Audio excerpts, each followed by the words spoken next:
नमस्कार दोस्तों, स्वागत है आपका BL स्टडी क्लासेज पर। दोस्तों, ये वीडियो मैं राजस्थान पुलिस की भर्ती के ट्रेनिंग शेड्यूल के बारे में बताना चाहता हूँ।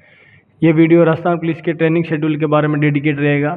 जो भी राजस्थान पुलिस के नए रिक्रूट हैं या जो भी पुराने नए स्टूडेंट हैं वो इसे देख सकते हैं, और अदर जो भी है वो भी देख सकते हैं कि किस प्रकार पुलिस का ट्रेनिंग का शेड्यूल बिजी रहता है, क्या इसमें तैयारी करने का वक्त मिलता है या नहीं मिलता है तो कितना मिलता है, किस प्रकार से हम इसमें आगे बढ़ सकते हैं कि नहीं बढ़ सकते। मैं उसके बारे में आपको बताऊंगा कि भाई अपन तैयारी करके इससे बाहर निकल सकते हैं या आगे बढ़ सकते हैं और तैयारी कर सकते हैं, तो मैं उसके बारे में बताऊंगा।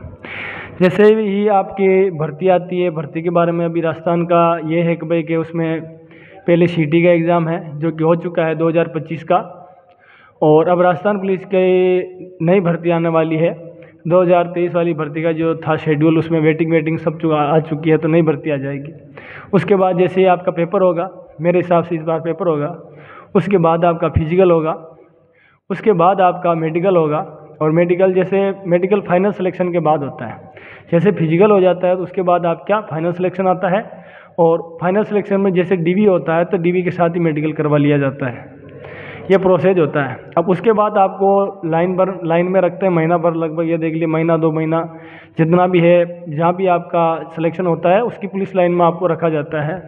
वहाँ आपको सामान्य चीज़ें सिखाई जाती है, और उसके बाद जैसे ट्रेनिंग का शेड्यूल आता है, अलग अलग ज़िले का अलग अलग जगह आता है, तो वहाँ शेड्यूल में आपको ट्रेनिंग में भेज दिया जाता है। ट्रेनिंग में भेजने के बाद आपका क्या शेड्यूल रहता है, प्रॉपर 9 महीने क्या शेड्यूल रहता है, इसमें किस प्रकार से छुट्टियाँ मिलती है और क्या इसका प्रोसेस रहता है, मैं वो आपको सारा बताऊंगा। पहले मैं आपको इसके अंदर जो भी छुट्टियां वगैरह हैं मैं उसके बारे में आपको अवगत करा देना चाहता हूं कि जैसे ही अपन राजस्थान पुलिस में लगते हैं तो 2 साल तक प्रोबेशन पीरियड चलता रहता है।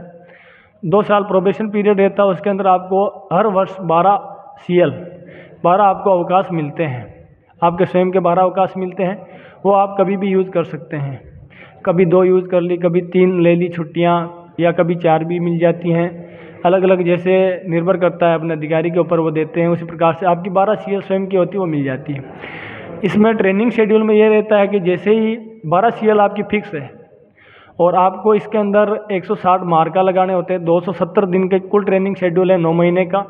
उसके अंदर 160 मार्का यानी कि आपके फिजिकल का आपके प्रेजेंट होनी चाहिए 160, 270 में से 160 प्रेजेंट होनी चाहिए। अब 270 में कैसे बता रहा हूँ, क्योंकि उसके अंदर आउटपास भी मिलता है। बीच में आधी ट्रेनिंग जैसे आपकी हो जाती है तो 6 दिन का आउटपास मिलता है, और जैसे आपकी पूरी ट्रेनिंग हो जाती है POP पास आउट परेड हो जाती है, उसके बाद आपको वापस 6 दिन का अवकाश मिलता है। तो ये 12 अवकाश आपको ट्रेनिंग शेड्यूल के हैं। ये आधी ट्रेनिंग होती है 6 दिन का अवकाश, और पूरी ट्रेनिंग होती 6 दिन का आपको अवकाश मिलता है, यानी कि आउटपास समझ लीजिए उसे। वो आउटपास है, विभाग की तरफ से आपको घर जाने के लिए छुट्टी मिलती है। 12 अवकाश तो सरकार की तरफ से जैसे ये आउटपास के हो गए, और 12 आपके स्वयं के अवकाश है CL के। तो 24 छुट्टियाँ आपकी ट्रेनिंग शेड्यूल की मान लीजिए आप 24 छुट्टियाँ हैं, उसमें 12 आपकी CL है और 12 आपके आउटपास है। ये इसका शेड्यूल रहता है। 270 में से क्या क्या संडे की आपके छुट्टी रहती है, और जैसे कोई सरकारी कार्य आता है, जैसे कि सरकारी छुट्टियां होती है, जैसे कि दीपावली है या होली है, धुलंडी है, तो इनकी जो छुट्टियां फिक्स होती है, जो सरकारी छुट्टियां हैं कैलेंडर में, उस दिन आपका मार्का नहीं लगता है। मार्का यानी कि आपकी प्रेजेंट नहीं लगती है उस दिन। सिर्फ आप श्रमदान करते हैं, सुबह 2-3 घंटा फटीक में जाना होता है। इसे श्रमदान को यहाँ पे भाषा में फटीक कहा जाता है, तो फटीक करनी होती है यानी श्रमदान करना होता है, और शाम को आपको वापस श्रमदान करना होता है। ये उसका शेड्यूल रहता है अवकाश के दिन का। अब मैं आपको बताता हूँ प्रॉपर इसका, जिस दिन मार्का लगता है आपका, जिस दिन आपकी प्रेजेंट लगती है, उस दिन का शेड्यूल क्या रहता है वो बता देता हूँ। अवकाश का मैंने आपको बता दिया कि भाई कि सुबह लगभग आपको 7 बजे से 10 बजे के बीच में श्रमदान करना होता है, और शाम को 4 बजे से 6 बजे के बीच में श्रमदान करना होता है। उसके बाद आप बिल्कुल फ्री रहते हैं, बाकी जो भी टाइम है आपका उसमें फ्री रहते हैं। जिस दिन मार्का लगता है उस दिन की मैं आपको शेड्यूल बता देता हूँ। 160 मार्का प्रत्येक जवान को लगाना जरूरी होता है, और इंडोर क्लास में भी लगभग 90% उपस्थिति होना जरूरी होता है। अब मैं बता देता हूँ कि एक रिक्रूट का पूरे दिन का शेड्यूल क्या रहता है। एक दिन का शेड्यूल है मार्के के दिन का, वो आप देख लीजिए। सुबह 5 बजे आपको जगना होता है। 5 बजे आप जैसे ही जगते हैं उसके बाद आप फ्रेश होके आपको सबसे पहला और सबसे बेस्ट या सबसे यूँ समझ लीजिए प्रॉपर काम है अपनी शेविंग करना। जो भी पुरुष रिक्रूट है उनको अपनी शेविंग करनी ज़रूरी होती है। सबसे पहले शेविंग करनी होती है। उसके बाद आपको एक बैग होता है, उस बैग के अंदर आपकी सूती की वर्दी, जूते, इंकलेट, बेल्ट, कैप, ये सभी आपको एक बैग के अंदर नाश्ते का सामान रखना होता है। उसके बाद उस बैग को लेना होता है हाथ में और अपन जाते हैं यहाँ से पीटी ड्रेस में निकलते हैं अपने बैरिक से। बाद में जाते हैं यहाँ से बाहर जाते हैं, 6 बजे निकलते हैं। 6 बजे के बाद में अपना बैग वैग वहीं परेड ग्राउंड में रख देते हैं और 6:15 पे मार्का लगता है। 6:15 पे मार्का लगता है और 6:30 पे राजस्थान पुलिस में अभी ट्रेनिंग शेड्यूल में पीटी शुरू हो जाती है। 6:30 पे जैसे पीटी शुरू होती है 7:10 तक पीटी चलती है। उसके अंदर आपकी रनिंग होती है, रनिंग और पीटी एक्सरसाइज होती है। 7:10 के बाद में आपका 20 मिनट का नाश्ते का टाइम होता है, नाश्ता करवाया जाता है। नाश्ते में कभी एक फिक्स दूध है, उसके बाद कभी चना मिल जाता है, कभी पोया मिल जाता है, कभी मूंग मिल जाते हैं। इस प्रकार से नाश्ता चेंज होता रहता है। ये जो मिलता है 7:10 से 7:30 के बीच में नाश्ते का टाइम रहता है। 7:30 के बाद आपकी चलती है परेड पीरियड लेते हैं, लगभग 3 पीरियड रहते हैं। जब हथियार नहीं निकलते हैं तो उससे पहले पीरियड जैसे परेड होती है प्रॉपर, जैसे हथियार निकलते हैं तो हथियार के साथ सिखलाई शुरू हो जाती है। ये उसका शेड्यूल रहता है। अब इसमें है कि 10 बजे तक परेड चलती है। जैसे 10 बज जाती है उसके बाद आपको छुट्टी होती है परेड से और उसके बाद आपको खाने का टाइम मिलता है। तो खाना लगभग आपको 10:40 पे यहाँ पे फ्री हो जाना होता है और 10:45 पे वापस विशेष लगती है। 10:45 यानी 45 मिनट आपको मिलते हैं खाना वगैरह खाने का, नहाने का। 45 मिनट में आपको यहाँ से वापस अपने इंडोर क्लासेज के लिए जाना होता है, जिसके अंदर आपको सिखाया जाता है कानून व्यवस्था के बारे में, संतरी ड्यूटी के बारे में या अपने संविधान के बारे में। और वो क्लास लगती है, आप ये समझ लीजिए कि 11 बजे से वो क्लास शुरू होती है जो 2:40 तक क्लास चलती है। 2:40 से आप इंडोर से फ्री होते हो। वहाँ से फ्री होने के बाद में आप वापस यहाँ आते हो अपने बैरिक में। यहाँ आपको चाय मिलती है शाम को 3 बजे और एक चाय सुबह भी मिलती है 5 बजे।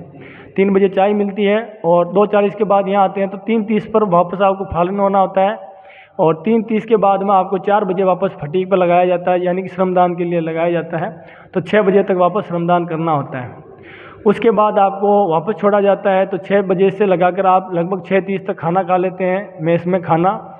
6:30 आधा घंटे में खाना खाने के बाद वापस तुरंत प्रभाव से रोल कॉल के लिए जाना होता है। 6:30 पर रोल कॉल स्थल पर पहुंचना होता है। यानी रोल कॉल स्थल यानी कि हाजिरी, शाम की हाजिरी ये समझ लीजिए। सुबह की हाजिरी को मार्का लाइन पर होती है और शाम की हाजिरी रोल कॉल पर होती है। रोल कॉल हमेशा फिक्स होता ही है, मार्का लगे ना लगे कुछ भी हो, लेकिन शाम का रोल कॉल होता है तो वो हाजिरी आपकी लगती है। शाम को 6:30 पर रोल कॉल शुरू होता है। तो लगभग ये देख लीजिए उसके अंदर लोगों को, अपने रिक्रूट को समझाया जाता है साफ़ सफाई के बारे में और किस प्रकार अनुशासन रखना है उसके बारे में समझाया जाता है। तो 7:30 तक रोल कॉल चलता है, कभी 7:45 तक भी चल जाता है। तो लगभग रिक्रूट 8 बजे फ्री होते हैं। तो ये पूरे दिन का प्रोसेस रहता है। सुबह 5 बजे से लगाकर रात्रि के 8 बजे तक आप बिल्कुल बिजी शेड्यूल में रहते हैं। इसमें किसी प्रकार का कोई पढ़ने का टाइम नहीं, किसी प्रकार का कोई टाइम नहीं। खाने का टाइम भी लगभग ये देख लीजिए बहुत कम है, नहाने का टाइम भी बहुत कम होता है। ये इसका एकदम बिजी शेड्यूल रहता है ट्रेनिंग टाइम का। इसके बाद आपको मिलते हैं 8 बजे से। आप पढ़ना चाहें तो पढ़ सकते हैं, 10-11 बजे तक पढ़ सकता है बंदा। जो पढ़ना है हिम्मत कर सकता है कि भाई मैं पढ़ूंगा, मुझे आगे पढ़ना है, तो वो 10 बजे तक 11 बजे तक 2-3 घंटे उसको मिलते हैं पढ़ने के लिए। उसको प्रॉपर 2-3 घंटे मिलते हैं। 11 बजे सो जाइए, वापस 5 बजे उठ जाइए और वही प्रोसेस 9 महीने तक चलता रहता है। ये है राजस्थान पुलिस का ट्रेनिंग का प्रोसेस। इसके अंदर आप 2-3 घंटे मिलते पढ़ने के लिए। इसमें अगर कोई होशियार है तो वो निकल सकता है, बाकी ट्रेनिंग शेड्यूल में आपको बिल्कुल टाइम नहीं मिलता है पढ़ने का, कोई टाइम नहीं। पूरे दिन परेड करते हैं, पीटी करते हैं, तो बंदा थक जाता है। तो शाम को घर वालों से बात भी करनी होती है, तो शाम को बात करते हैं, सो जाते हैं। और यही 9 महीने तक प्रोसेस यही चलता रहता है। तो ये मैंने आपको ट्रेनिंग का प्रोसेस बता दिया है। और इसके बाद जैसे ट्रेनिंग कंप्लीट हो जाती है आप पुलिस लाइन में चले जाते हैं। पुलिस लाइन में जाने के बाद में वहाँ पे आपको थाना अलॉट कर दिया जाता है। तो वहाँ अपना आप वो नॉर्मल प्रोसेस चल जाती है, जैसे कि पुलिस डिपार्टमेंट में चलता है वैसे ही रिक्रूट का काम होता है। 2 साल प्रोबेशन के हैं, उसके बाद स्थायीकरण का आदेश आ जाते हैं और जैसे स्थायीकरण हो जाता है तो उसके बाद उसकी प्रॉपर ड्यूटी लगने लग जाती है थानों में।